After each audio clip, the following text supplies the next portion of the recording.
Guys দেখতেই পাচ্ছ আর তো 4 দিন 5 দিন করে এখানে দাঁড়িয়ে ছিলাম। আজকে 4-5 দিন পর দাঁড়িয়ে থেকে আজকে লোড হবে। এই যে আমার গাড়ি নিয়ে এসেছি, খালি করে নিয়ে এসেছি বাগানকে। এই যে বাগান, এই যে বাগানে আছে দেখতেই পাচ্ছ আনলিমিটেড আঙ্গুর, খেয়ে যাও, কোনো চাপ নাই, ঠিক আছে। এই যে এই দেখো আনলিমিটেড তুলো, খেয়ে যাও, কেউ বলার নাই।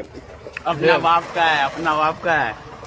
পুরা লম্বা লম্বা বাগান আছে পুরো, ঠিক আছে। গোটায় আঙ্গুর ঝুলছে, এই দেখো, ये देख सकते हैं, দেখতে পাচ্ছ। এ বলা বড়া ঝোঁকা আছে দেখছো, ये देख सकते हैं आप लोग, बहुत ही गजब है। তুলো আর এরকম গোটায় পুরোটা, এদিকে পুরোটা পুরো আঙ্গুর বাগান লোড হবে, সন্ধ্যাকে কমপ্লিট হয়ে যাবে। শুধু আঙ্গুর বাগান আছে, আজকে আর কিছু খাবো নি, দুপুরে আঙ্গুরটাই খেয়ে রয়ে যাবো। ফ্রিজ জিনিস ছাড়া চলবে বলো? আরে চুতিয়া বলছে এত বড় কি বাগান রে মানা, ये गाय इतने आदमी है देखा नहीं है तो क्या करेगा। ये गाय झूठ बोलता है। वो बोला एत बड़ो बागान, एत बड़ो बागान यहाँ तो हम लोग কোথাও खाने দেখিনি। के लिए आए हैं।